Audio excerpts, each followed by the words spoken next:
नमस्कार दोस्तों, दयानंद सैनी चैनल में आप सभी का हार्दिक स्वागत है। दोस्तों, इस वीडियो में हम बात करेंगे कल निफ्टी की एक्सपायरी है और एक्सपायरी में मार्केट है वो किस तरीके से रिएक्ट करेगा। साथ के साथ हम बात करेंगे सेंसेक्स और बैंक निफ्टी के क्या लेवल्स रहने वाले हैं।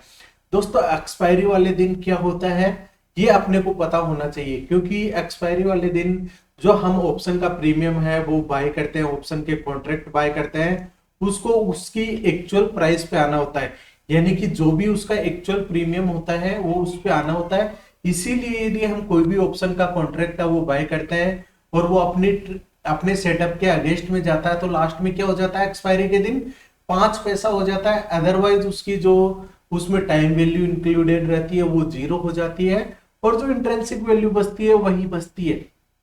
तो इन सभी चीजों का यदि आपको नॉलेज नहीं है तो आप एक्सपायरी वाले दिन फ्रेशर है वो बिल्कुल भी ट्रेड मत करिएगा। अदरवाइज आपकी पूरी मनी है वो वाइप आउट हो सकती है और मार्केट में आप टिके रहने लायक नहीं बचेंगे। इसलिए दोस्तों, जो भी फ्रेशर है या बिगनर्स है जिनको इतना एक्सपीरियंस नहीं है वो नेक्स्ट एक्सपायरी में अपने ट्रेड का सेटअप है वो बनाइए। निफ्टी की बात करें तो आज निफ्टी ने 165 पॉइंट नेगेटिव में क्लोजिंग देखने को मिली है। वहीं Sensex 508 point, bank Nifty 596 point. तो दोस्तों, मार्केट में गिरावट का दौर है वो कंटिन्यूसली जारी है। तो ये कहां पर रुकेगा? क्या यहां से मार्केट ट्रेंड रिवर्सल भी आएगा या फिर डाउन साइडेड का दौर है वो कंटिन्यूसली चलता रहेगा? यदि हम लास्ट के 10 टू 15 डेज का निफ्टी की बात करें तो 23,300 का लेवल है वो एक मेजर सपोर्ट बन चुका है। यदि मार्केट उसको ब्रेक डाउन कर देगा तो फिर अच्छी खासी वीकनेस 22,800 के आसपास फिर निफ्टी आपको घूमता हुआ देखने को मिल सकता है। यदि निफ्टी 50 के आज की हम बात करें तो आउट ऑफ 50 स्टॉक्स में 10 स्टॉक्स ने ग्रीन में क्लोजिंग दी है, वहीं 40 स्टॉक्स ने रेड में क्लोजिंग दी है। 10 जिसमें टेक महिंद्रा, इंफोसिस, कोल इंडिया है टॉप लीड कर रहे थे। वहीं Hindustan Unilever, Tata consumer, ITC अपने टॉप लूजर्स बने हुए थे। दोस्तों, यदि कल के लिए आपने कोई भी पोजीशन कैरी फॉरवर्ड की है तो आप कमेंट बॉक्स में कमेंट करके बता सकते हैं, ताकि उसके क्या सपोर्ट रहेंगे, क्या रेजिस्टेंस रहेंगे, उसके बारे में भी हम बात कर सके। और बैंकिंग सेक्टर की बात करें तो देखिए, बैंकिंग सेक्टर आज भी 14 के 14 स्टॉक्स है वो रेड में क्लोजिंग हुए, जिनमें union bank, PNB bank, Canara bank, Kotak bank है वो उसको टॉप लीड कर रहे थे। तो दोस्तों, जब भी आजकल क्या देखने को मिल रहा है कि बैंकिंग सेक्टर है या तो पूरा का पूरा पॉजिटिव में अपने को देखने को मिलता है या फिर पूरा का पूरा नेगेटिव में। तो आप यदि बैंकिंग स्टॉक्स में ट्रेड करते हैं तो थोड़ा सा संभल के ट्रेड करिएगा, ताकि आपको उसमें लॉस होने के चांसेस है वो कम से कम है वो देखने को मिले। तो चलिए दोस्तों, अब हम बात करते हैं ऑप्शन चेन की, क्योंकि कल एक्सपायरी है और एक्सपायरी में ऑप्शन चेन का बहुत ज्यादा इंपॉर्टेंट रोल रहता है। तो ऑप्शन चेन में हमें क्या पता लगता है? सबसे पहले हमें ये पता होना चाहिए कि ऑप्शन चेन है वो अपने कितने कॉन्ट्रैक्ट ओपन है उसके बारे में हमें इंडिकेशन देता है। तो पुट राइटर का डेटा अपने लिए एज ए सपोर्ट की तरह काम करता है।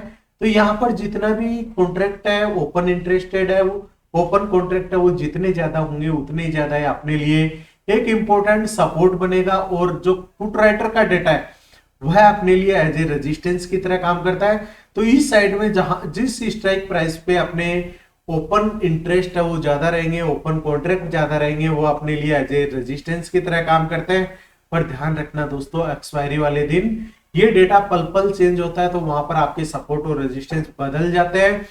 जो भी दोस्त है वो ऑप्शन चेन में यदि हीरो जीरो ट्रेड का अपना सेटअप करते हैं तो उनके लिए ऑप्शन चेन है वो बहुत ही ज्यादा इंपॉर्टेंट रोल प्ले करती है। तो जब भी आप हीरो जीरो पोजीशन है वो बनाते हैं तो आपको पता होना चाहिए कि कहाँ कहाँ सपोर्ट बनाओ। अब यहाँ पर देखिए, पुट राइटर में 23,400 का लेवल पे कितना है, 1,18,003 करोड़ है यहाँ पर ओपन कॉन्ट्रैक्ट है। फिर यदि इसका ब्रेकडाउन होता है तो अपने को 23,200 के लेवल पे सबसे ज्यादा, यहाँ पर 23,300 पे भी अपन ये कितना है 23,400 से कम है, तो मार्केट यहाँ से शिफ्ट होगा। थोड़ा सा ही हमें मोमेंटम देखने को मिलेगा तो 23,200 पे सभी के सभी पुट राइटर है वो शिफ्ट हो जाएंगे।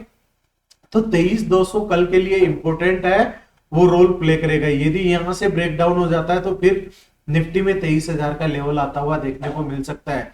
दोस्तों, ध्यान रखिएगा, कल इंपॉर्टेंट रहेगा क्योंकि एक्सपायरी वाले दिन कॉल राइटर का भी पैसा बनता है और पुट राइटर का भी पैसा बनता है, इसलिए आप अपनी जो लोड साइज है उसको लिमिटेड ही रखिएगा ताकि हेवी लॉस से बचा जा सके।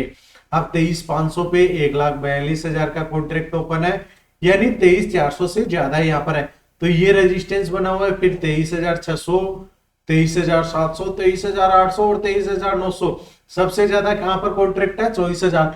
तो कॉल राइटर क्या एक्सपेक्ट कर रहे हैं, मार्केट है वो ओपनिंग है वो पॉजिटिव में देखने को मिलेगी, और यहाँ पर इतना ज्यादा मोमेंटम है वो देखने को नहीं मिलेगा, क्योंकि जब तक भी अपने पास कोई भी पॉजिटिव न्यूज नहीं आती अभी वोट से रिलेटेड, तब तक मार्केट में कोई भी अपसाइड का मोमेंटम है वो ज्यादा देखने को नहीं मिलेगा। तो दोस्तों यदि आप बाइंग साइड में करते हैं, ऑप्शन बाय करते हैं, तो आपको क्या ध्यान में रखना है कि जब भी आप बाय करें तो 10:30 से लेके 1 बजे तक अवॉइड करिएगा, क्योंकि इस टाइम पे अपना ऑप्शन प्रीमियम का जो प्रीमियम डीके है वो बहुत ज्यादा फास्ट होता है।